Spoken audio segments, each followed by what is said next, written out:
Hello साथीभाइ हो। अब चाहिँ हाम्रो यहाँ पुरै काम भइरहेको छ धमाधम। राजन थापा मगरले चाहिँ कामलाई सुरुवात गरिसक्नु भएको छ।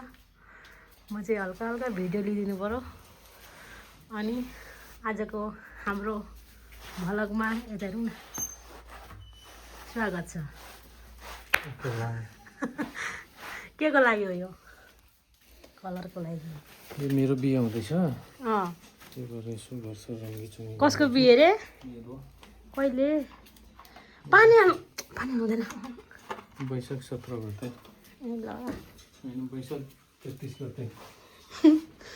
वैशाख 33 गते चाहिँ बिहे छ राजनको। सबैजना बिहे गर्न आउनु होला।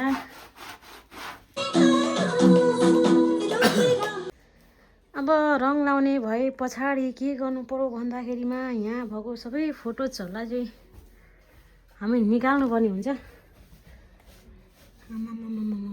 कहिले सक्ने होला प्रभु। मम्मी यहाँ आउनु।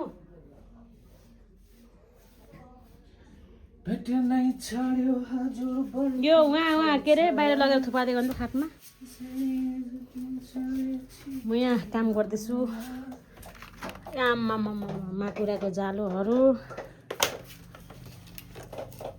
एटेका हो। ए सबै पुस्ने बेला भएको रहेछ नि त। तन्न अब हिजो मात्रै फेरेको त हो। अब के अर्थ रहेर पल्टाउनु थियो नि त, किन यसो गरेर? अनि यत्रो सामान छ कसरी गर्नु त? यता टोना त यस्तो पल्टाउनु, लुगाहरू त्यो पल्टाउनु हुँदैन।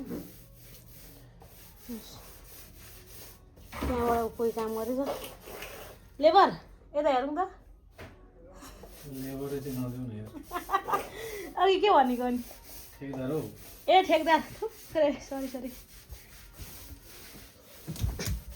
ठेकदारजी यहाँ काम गर्दै हुन्छ।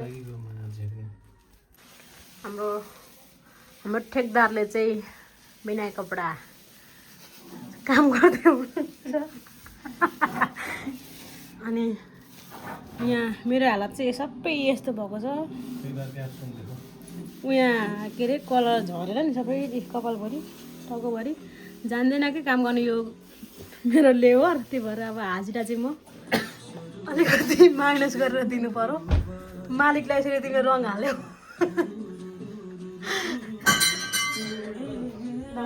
झन् लड्यो। यस्तो भइरहेछ। फाइनल लुक्स देखाउँछु। यति लगभग अब आधी काम सकिसक्यो। यस्तो भयो। मेरो चाहिँ यस्तो भएको छ सबै यो रङ लगाएर क्या। मेरो त्यो दुइटा मात्रै बाँकी छ। सो म सकेपछि सबै देखाउँछु। यो चाहिँ गोदाम, अहिलेको लागि गोदाम। माथिबाट झोल झर्छ भनेर सर्ट यहाँ सेभ गरेको छौँ। अब सकेपछि देखाउँछु म।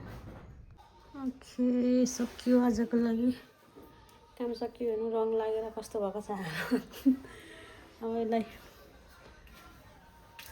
फिनिसिङ चाहिँ अब यो गन्जागल चाहिँ भोलि लगाउने हो। अब रात परो